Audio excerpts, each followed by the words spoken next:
Okay, so Be'ezras Hashem, with the help of the Master of the World, we're going to attempt to warm up spiritually and to try to balance out the frigid Yerushalayim weather outside, Baruch Hashem, with the much needed rain that we're very grateful for. To try to connect ourselves to the inner dimension of Parshas Va'era by way of exploring a few teachings from the Chassidic masters with the help of Hashem. Let's begin with the Mei HaShiloach, volume 1, on the pasuk that with which the parsha begins. Vayidaber Elokim al Moshe. Hashem spoke to Moshe. Vayomer Elav, and he said to him, Ani Hashem, I am Hashem. There doesn't seem to be much content in that communication, and this whole pasuk seems to be very strange. What? Right? It could have just began with what HaKadosh Baruch Hu wanted to communicate to Moshe. What is this pasuk? Vayidaber Elokim al Moshe. Elokim is obviously a different name and a different title for HaKadosh Baruch Hu than Yud Kei Vav Kei. Elokim is always Midas Hadin, as we'll see. He spoke to Moshe, and then Vayomer, which is a different form of speech, as opposed to Dibur, is Amira. Elav, to him, Ani Hashem, I am Hashem. What is the deeper meaning of this pasuk? An unbelievable thing the Mei HaShiloach tells us. In the previous parsha, in the last few psukim, Moshe Rabbeinu comes to Hashem and he says, I really don't understand what you're doing here. You send me to redeem the Jewish nation. You send me to Paro and demand from him that they should let my people go. And what happens? Paro makes it far worse. If before they were providing all of the material necessary to make bricks, they were providing them bricks. Now they had to go out to the field and find straw and somehow turn that into the bricks that they then had to carry and schlep and to build and to construct these gigantic cities. Lama hari osala amazeh, v'lamazeh shlachtani, Moshe says. Why are you acting harshly and acting unjustly with this nation? V'lamazeh shlachtani. Why do you send me? To make it worse? What's this business, God? Obviously, in the moment of passion, the Gemara already says that when a person is in pain, so he's not taken to task for the words that he says, because we're humans and we're allowed to express our angst and our anxiety and our feelings of our hurtful feelings. But still, nonetheless, we find that Moshe was punished for this, because Rashi speaks on the words Vayidaber Elokim el Moshe. Elokim, like we mentioned, is Midas Hadin, which is a reference to a certain harshness. Dibur, as opposed to Amira, is always a harsh way of speaking. Even like the words themselves, like Dibur is like far more hard than Amira. It's like Amira is like far more soft in a certain way. The letters even are softer. Amira, Chazal tell us, is Lashon Raka, is a soft way of speaking. Dibur is harsh words. So when you put Vayidaber and Elokim together, Elokim being Midas Hadin, that means that there's some form of musar being given. There's some form of castigation and some form of musar that HaKadosh Baruch Hu was setting Moshe straight and putting him in his place. So again, this comes on the heels of Moshe speaking words that might have been inappropriate or improper to HaKadosh Baruch Hu. Lama hari osa. Why are you acting unjustly? What does that mean? HaKadosh Baruch Hu knows exactly what he's doing. What does this mean, that a human being comes to challenge God? HaKadosh Baruch Hu, it's just out of place. And so in response, HaKadosh Baruch Hu begins the next parsha with Vayidaber, which is a harsh way of speaking, Lashon Kasha, Elokim Midas Hadin, al Moshe, speaking to Moshe. That's what Rashi says. So the Mei HaShiloach follows Rashi's lead. After Moshe went ahead and he spoke words that were neged Hashem Yisbarach, that spoke words that were neged, that were against the Master of the world, in this sense of saying something that was inappropriate. Imkain nasan Hashem Yisbarach ga'ara alav. So HaKadosh Baruch Hu, so to speak, attacked him. Again, not physically, but in this verbal sense, to come ahead and to speak in a way that is dibur, that is kasha, with the midas hadin, with Elokim, ga'ara alav. Zelashin, this is what Rashi points out, like we described and explained. Vayidaber shulashin kasha. Dibur is always a form of speech that is a little bit harsh, that is difficult, like we expressed even in the words themselves. Da, ber, it's strong, it's forceful. And Gam Hashem Elokim Mora Alzeh. The Shem Elokim meaning Midas Hadin, is also hinting to this harsh form of speaking. Things were coming to this harsh form of speaking. Ach Tekef, but here the Mei HaShiloach departs from Rashi's small little comment, and he takes us into the next part of the pasuk, where there's a whole set of words that Rashi does not address, which is Vayomer Elav, Amira, like we described, as Lashon Raka, which is soft. Ani Hashem, I am Yud Kei Vav Kei. Yud Kei Vav Kei is the midah of Chesed always, which is in contrast to the harshness and the forcefulness and the judgment of Elokim. What's the message? Says the Mei HaShiloach an incredible thing.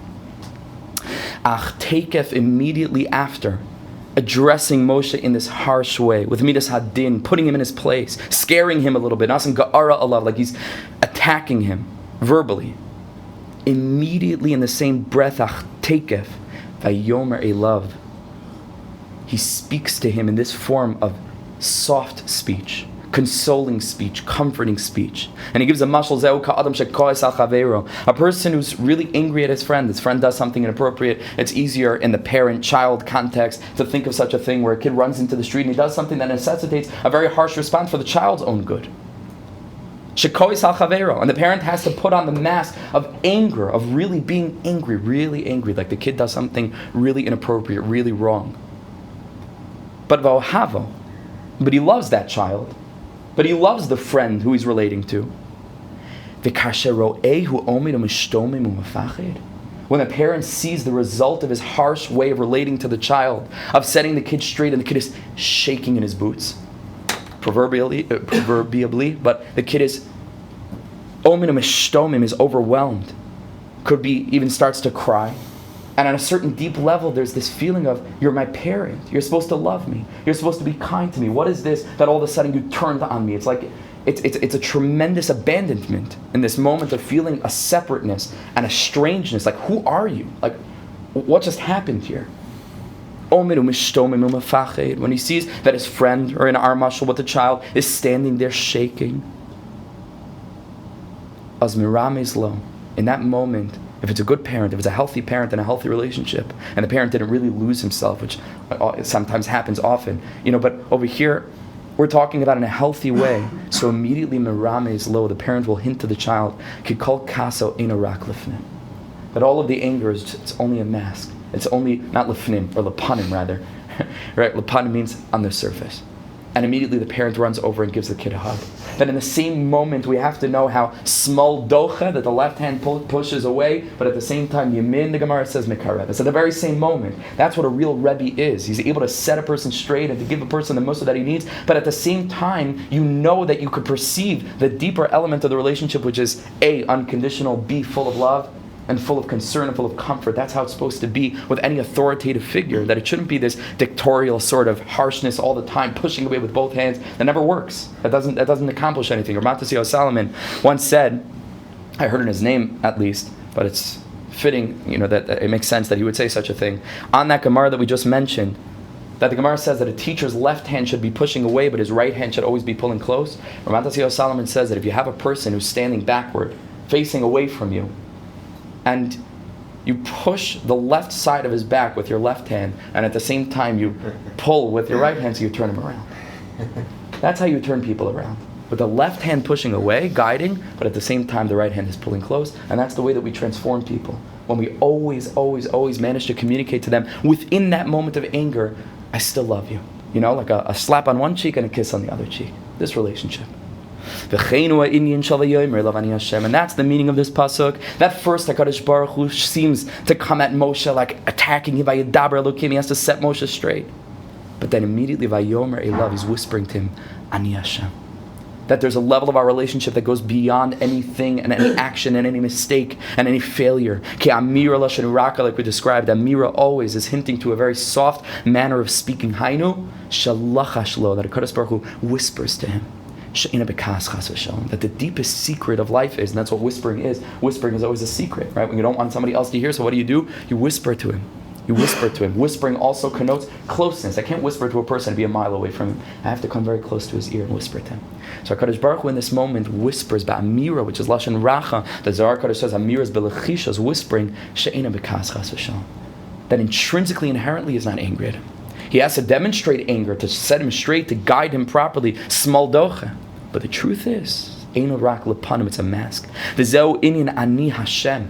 And that's why he then relates to him and reveals to him this name of Yudke Vavke, Kishem Havaya Baruch Hu, this essential name of HaKadosh Baruch Hu, Mali Rachamim, is filled with mercy from beginning to end. Haya, Hove, V'yiyah. It's HaKadosh Baruch Hu's chesed, olam chesed ibani, because he wants to do good to us. He wants to give us the best life in this world and the next world. He knows objectively what the proper way to live is. It's just chesed, ak v'rak. Any gvura that we think, ki gavar aleinu, anything that we perceive to be gvura, is chazdo. Ki gavar aleinu chazdo. Yeah, there's got to be some midas hadin. There has to be gvura, things that we're uncomfortable with, restrictions and guidelines, and things that may seem to be out of place with our perception of what morality should look like in a subjective sense. But HaKadosh Baruch Hu is mali rachamim. It's mali rachamim. And here he, like, so to speak, paraphrases, like he puts words in God's mouth. This ga'ara, this anger, this attack, was only on the surface. And don't be afraid and don't be worried. The Mei HaShiloach doesn't say it straight out, but I think that there's a diuk to be made on a word that he did not relate to in the pasuk. So far, the Mei HaShiloach covered Vayedaber, which is Lashon Kasha, Elokim Midas Hadin, and then Vayomer is a Lashon Racha, soft, and Ani Hashem. But there's one shinui, there's one change between the first half of the pasuk and the second half of the pasuk that the Mei HaShiloach did not seem to address, which is the change between Moshe, El Moshe, to Elav. That's another change that the Mei HaShiloach didn't seem to address. But I think that we can explain based on his hakdama and foundational concept that we have to walk with all the time. That I bless you and me, that constantly we should be able to feel within the distance. And within that feeling of being numb to spirituality, being far from HaKadosh Baruch Hu, and being unclear, we should be able to perceive the whisper that underlies that all that HaKadosh Baruch Hu is telling us all the time. Emer l'nafshech, HaKadosh Baruch Hu whispers to the Jewish soul, Yeshua seichani, I'm your salvation, I love you, I'm with you, I'm together with you, I haven't forsaken you. With every breath that we take, every breath that we breathe in, God is breathing out, kaviyachal. He's giving us life consciously every moment. Amen. So I think that we're able, thanks for holding on with me, all the way from the beginning of that very lengthy bracha. But I think that based on that akdama, it's very possible to explain the shin or the change between Al Moshe and Elav. On one level, the person's name contains the person's talents, abilities, the person's mission in the world, which is why Rabbi Nachman explains, and the other tzaddikim can give other explanations as well. But one of the reasons that we change a person's name when a person is on their deathbed, we add a name, Rabbi Nachman explains, is because the name of the person contains the mission. And if the person's mission was exhausted with the name that they had, we add on another name, so to speak, to give them another mission, to give them a new life, to give them a new purpose that they should survive and they should abide within the world.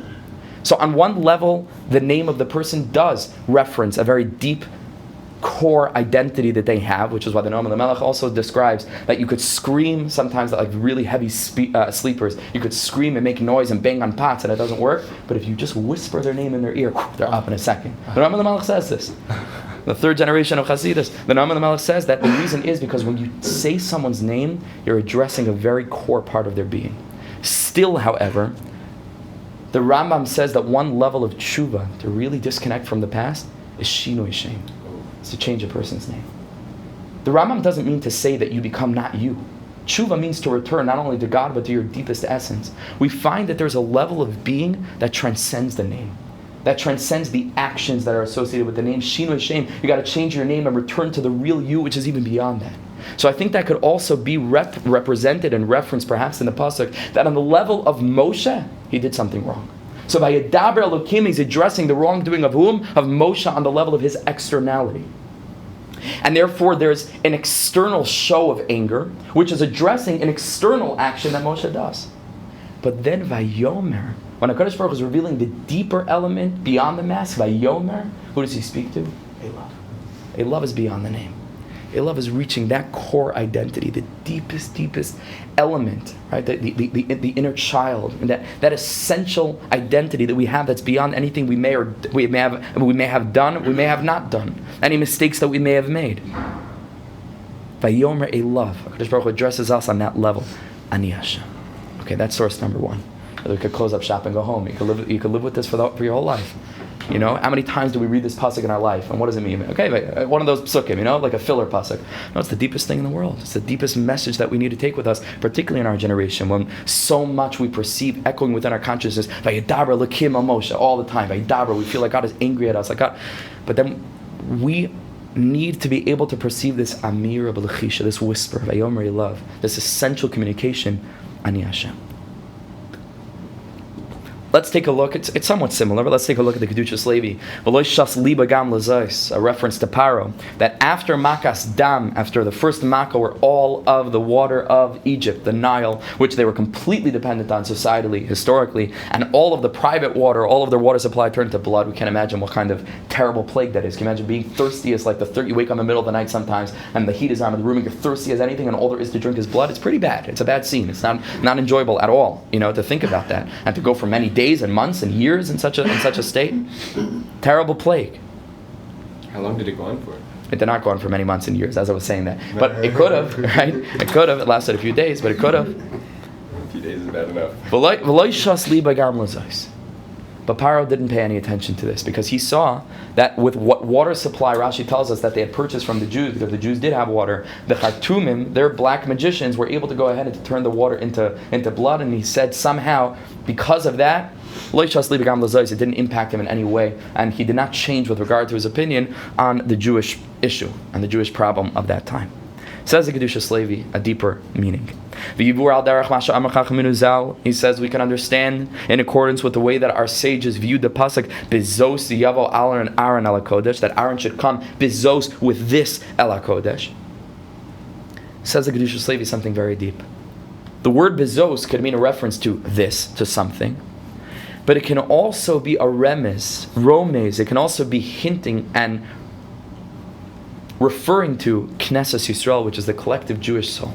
The collective soul of the Jewish nation that is synonymous, as we've discussed so many times in this context and other shiurim, with the Shekhinah, which is God's presence in the world, that you and I are stained glass window panes in the gigantic, beautiful stained glass window that is the Jewish nation, and God's light is shining through this stained glass window to reach the world Ar Lagoyim, that each and every member of the Jewish nation is a particular hue and a particular color through which HaKadosh Baruch Hu's light is shining, that if it were to shine through every other piece of the puzzle wouldn't be complete without each of us. That is synonymous with Knesset Yisrael, which is our collective Jewish soul, where we're all one. Ve'ahavta l'reacha kamocha mamish, because we're one. And this is wrapped up in this word zos, this, as opposed to zeh, zos. Without getting into the depth of the grammar of it, because we don't need to, we'll just refer to the first time that zos it shows up and appears in the Torah, which will be a proof text enough. But zeh is masculine. Zeh refers to something in a masculine way, and zos is feminine. Zos is the feminine terminology of being able to say this when we refer to something that is associated with femininity, bezos. The first time the word zos shows up in the Torah is a reference to Chava, that she was called Isha. Why? Ki mi ish lukacha zos, because she was taken from the Ish.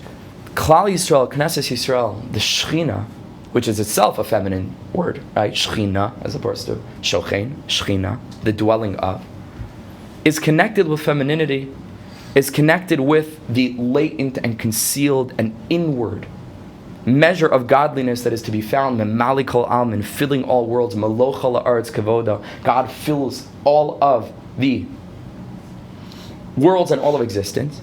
And this is related to the concept of femininity in terms of the inwardness, the soulfulness, the sensitivity that is often associated with woman, and is also associated with the female nature that everybody has. Right? Every person is a composite of male and female. We all have these two. These two energies within us, and certain people, one side is raised, and certain people, other side is raised. But Zos is Romez al Knesset Yisrael. Zos is female. The Shechina is the latent potential for godliness that's revealed through Knesset Yisrael, to the Jewish nation, and therefore Zos is connected to the Shechina.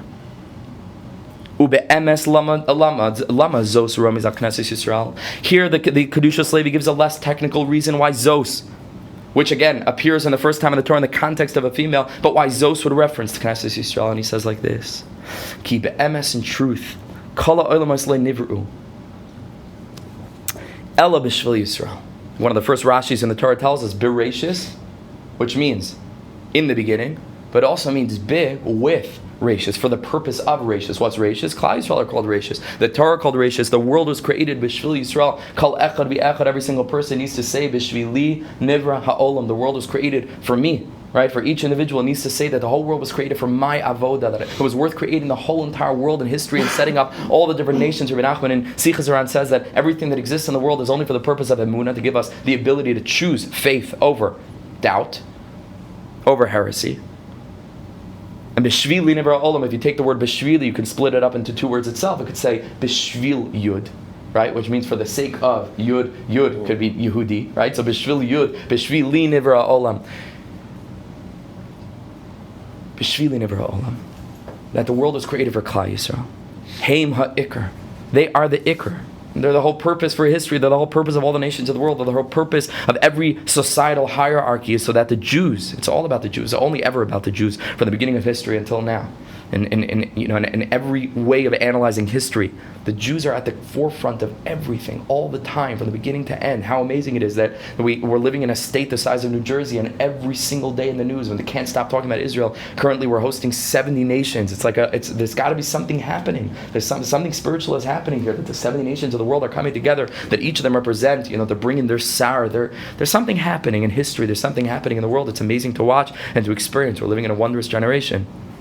But al kalpanim, it's always about the ikar, hagorim libriyas ha'olam, that we caused the creation of the world in the first place, that the master of the world was nimlach, nishmasan shel tzadikim, that Hashem consulted, so to speak, with the souls of the Jewish nation before creating the world. It was zem merom is Knesset Yisrael, the milah zos. So he says in a very simple, colloquial sense, that's why Klal Yisrael are called zos, because zos means like this. Like, this is it. This. Like sometimes on social media when somebody wants to like introduce something, they just say this. You ever saw such a thing? Like somebody wants to refer to an article like this, like how we've developed in our expression from the beginning of time. Like we've come to 2020 and we say this. It's pretty primitive. But al kapanim, that's what we see even in a colloquial sense. Like this is how we communicate. This.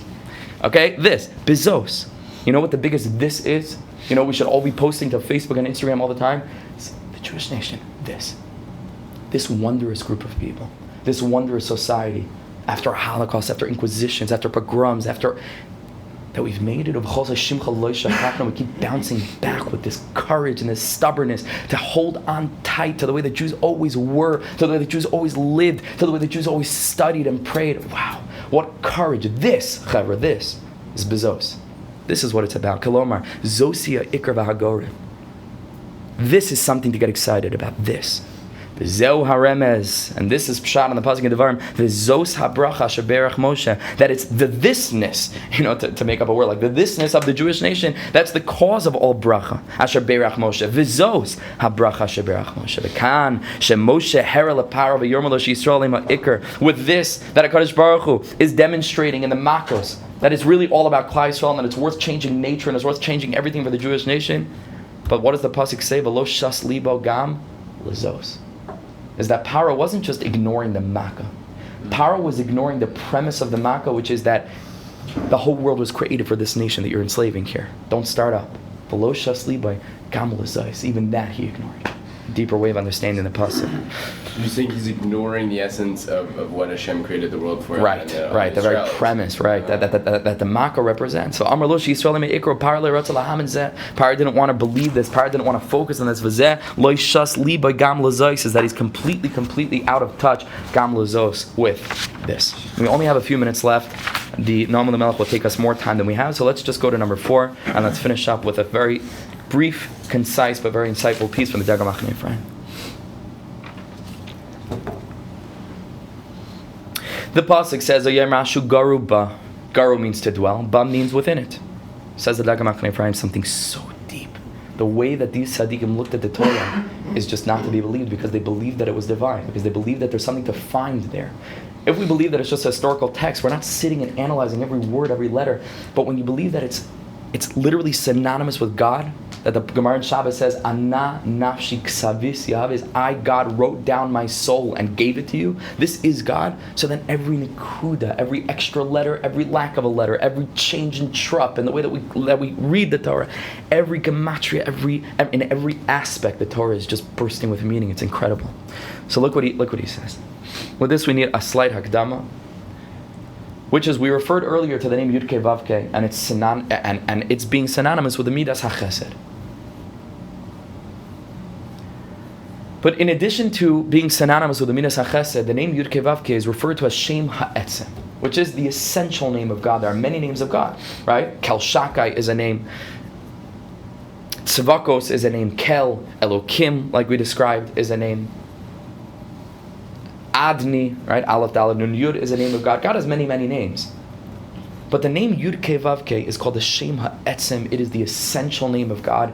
It contains within it the entire structure of creation, from the beginning, Tchilas Hatzilus, from how creation was when it was just Ein Sof, when all that was the infinite one, all the way down to what's called the Kedushas Levi Shel Ha'olam HaGashmi, to the most physical, corporeal element of the physical world, is all wrapped up into this name Yud Kei Vav Kei. Very briefly, Yud represents that place of Chachma Ilah, which is just wisdom, which is hidden within the mind, completely invisible, godliness on the level before creation, just as it was, sof maseh b'machshava tchila, the blueprint in the mind of the architect, just before anything is actualized at all, yud. Hey is referring to the world of bina, bria, when there's yesh me'ayin, we have some tools, we can start gathering materials. The vav represents that bridge, that gap between the ethereal world beyond the transcendent element of God, all the way down into being, and then the Hey is our physical world. The Hey is the Olam Asiyas Malchus.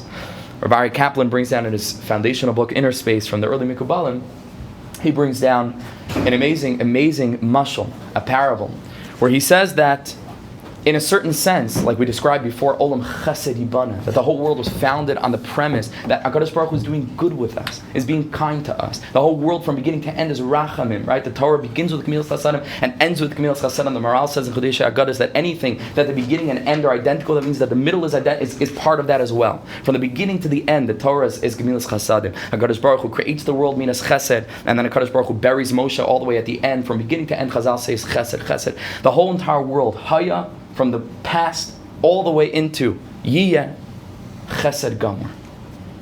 Therefore, he says theoretically, the whole premise for existence is God's giving to us, is an act of tzedakah.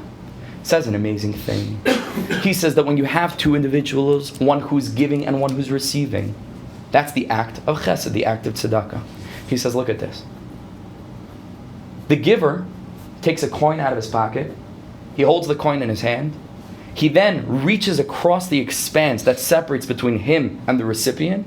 The recipient opens his hand and he receives the coin. That's the act of giving. That's the process. Says Rav Aryeh Kaplan from the early Mikubalim, I can't remember right now who he quotes it from. The Yud in Yud Kei Vav Kei is the coin. That's what God would like to give. The first Hey is Gematria 5, we have 5 fingers, is the hand of God, Kiviyachal. Again, it's wrapped up within that world like we described, of Bria, of Bina, in that transcendent space of godliness. Ain't so? That's God's hand. The Vav is the outstretched connector. All the time, Vav is a connector. Moshe v'Aaron, right? Shamayim v'Aretz. It binds these two things together in a group. So the Vav connects the giver and receiver, and the final Hey is the open hand of the recipient to receive. Yud Kei Vav Kei contains the entire model, the entire structure of existence from beginning until the end. It's the Shema Etzem. But unfortunately, something terrible happens, and with this will end. Something terrible happens when we stop seeing this world as being part of that structure. When we stop realizing that existence is being given to us every moment, and we think that it just is, kacha, stam. And we live in a world that it seems to be and appears to be, by virtue of our perception, as being devoid of godliness in that moment. And that means that the actions that we take are actions without God, and they could be religious actions. A person could be learning without God, davening without God. Certainly, we're not going into things that are usher, things that are against halacha, without getting into that. But a person lives life in such a way that's without God consciousness, which is the simplest truth in the world, that existence is being given to us. We're not plugged into outlets. God is consciously giving us life every second. To be aware of this, the Sfarim describe such a lifestyle as separating that last Hey from the name Yud Kei Vav Kei. Because again, from Yud to Kei to Vav, it's all God. It's the coin that God wants to give. It's the Hey, it's the hand of God, and it's the Vav, it's the letter that transcends that space, but it's all God still. And when a person lives life out of touch with that reality, what happens in that moment? He's making a period, he's making a separation between that Hey and Yud Kei Vav. That's a period between the Shechina, what's called, which is the immanent element of godliness, from the transcendent element. And he's cutting those two things off and becoming the connection, that Vav, to become very obscured. There's a tiny story that's brought down in Pri Tzaddik, in Reb Tzaddik and Parshas Balak, also in Pesach, in different places. Very rare for Reb Tzaddik to bring down stories in his Pri Tzaddik, but he brings down the story that the famous two brothers, the Rebbe of Zush, the Rebbe of Mailach, were once walking out of a forest after a very, very long day of hispodidus, of davening, of learning, of doing their yichudim and avodas in the forest. And they walked out. They had to daven. A wagon comes careening around the corner at a very high speed, hits a rock. The whole thing tips over, and a peasant jumps out. The wagon was carrying bundles and bundles and bales of hay. It's all over the floor. And he sees these two brothers walking out, and he says, "Hey, you guys mind helping me put the hay back onto the wagon?" And the Rebbe Malach looks at his watch, or his pocket watch, his clock, and he says, "We have no time. We have to run to Mincha. It's time for Shkia already. Time for Tzeis, Chassidim. It's time. We have to daven Mincha." It's Amshanov. It's like next week already. It's time to catch up. And the peasant gets angry at them, and he says to them, "It's not that you can't put back the hay. It's that you don't even want to put back the hay." And the Rebbe Zusha started to cry. Rebbe Malach turned to him. He said to Rebbe Zusha, "What do you hear in this that's moving you to tears?" He says, "Can't you hear what the peasant is telling me? That's not a peasant speaking. That's God speaking. It's not that you can't put back the hay of Yud K Vav K, the last hay. You don't even care about it. You don't even want to put back the hay." And that touched a level of truth within Reb Zusha that moved him to tears. So there is this element of trying to serve a Kadosh Baruch Hu L'Shem Yichud Kutshabrichu Shchenti, to become aware of God, to go through Yiddishkeit like a roboticism. It's anti-productive, right? The whole purpose is that we should make this world a bit more godly by virtue of our consciousness of that, to be connected, to serve HaKadosh Baruch Hu with HaKadosh Baruch Hu. In a doma, like we mentioned, the person who learns something 100 times to Mei HaPa'amin ve'echad, like the Baal Shem Tov said, to someone who learns something 100 times, but it's ve'echad, it's with the Master of the world. In a doma, it's a different world. It's Yichud Kutshabrichu Shchinte. So let's, with this Hakdama, look inside, and we'll finish with this. Oy yoim rasha garuba, deeper way of understanding these words, garuba, which means again dwelled within, hainu sha'asu yichud vav imhei, that the very premise of Klal Yisrael's being is to make a yichud, a connection between the vav, which again is that transcendent element where godliness is trying to peak, meititz menach harakim, to connect with this world, and hey, with this world itself. Ki adua, again, osios yud hey heim train rein delom esparshe. That these letters Yud Hey, which is Chachma and Bina, in that place of transcendent godliness, they never disconnect. Rak Vav K, but the next two letters, Pa'amim Chas v'Shalom b'Chet, when a person is living in a sinful way, Gorim Pirid B'nei, and this can cause for a separation. In one's own life, one is not a channel anymore for godliness. One is not a channel for godly revelation. And the Pasuk is trying and relating to Klal Yisrael with the words Garu Ba. The Torah is trying to hint to us that Klal Yisrael's premise is to make a connection between the hay and the vav, to lift the hay back up, to put the hay back on the wagon. B'zero, and this is pshat, garu ba can be seen as the words gar vav behay. That they cause the vav and the hay to be gar, to be neighbors, to dwell together, to come together. It's not just garu ba that they lived in these places. Gar vav behay. The premise of the Jewish nation is to bring together the vav and the hey. V'zeru garu hainu gar vav, ba hainu behei. And that's the deeper element and the deeper understanding of this pasuk. So I think that all of the pieces really bind together. Let's just review them very quickly. What we learned from the Mei HaShiloach about this, that HaKadosh Baruch Hu is whispering to us intrinsically, inherently behind the mask all the time. Emr l'nafshi Yeshua seichani, right? Vayomer elav ani Hashem. HaKadosh Baruch Hu is whispering to us that He has an intrinsic and unconditional, inherent bond with all of us. And this should give us the ability, not just that we have other people or tzaddikim speaking about Klal Yisrael, that the whole world was created for them. They are called Zos, they are called this, but we should feel that within ourselves. We are it. We are us, each and every individual, regardless of how much we may have failed and how much we may have fallen and how disconnected we may be. Every single member of Klal Yisrael calls man that they're connected to God, speaking to them, whispering in their ear, I'm close with you, I love you, I'm together with you, I'm supporting you. So we have to feel that Zos. We are it. We are this. And what's this? What's our premise? Garuba. Gervav. Behei, to bring these two letters together, to live lives of revelation of godliness, to be able to be the Shekhinah, like I described before, that stained glass window that enables God's light to shine through the world through each and every individual in a way that was completely different than every other member of the Jewish nation, to make this world just a little bit more beautiful, just a little bit more conscious of the truth that binds us all, to enable for the fostering of unity, and for the fostering of an objective moral place where we can treat each other properly and respect each other, and to respect each other as Selam Elokim, just without any conversation, just at hello, you're a human being, right? That means that you're intrinsically valuable. To enable the world to become a brighter place, we need to constantly be conscious and focused that this is our mission. This is our mission statement. Garu ba zos emer lanafshi Yeshua seichani vayomar elav ani Hashem. Should be zocha to all of this, and it's Hashem to put it into practice. Hashem's help.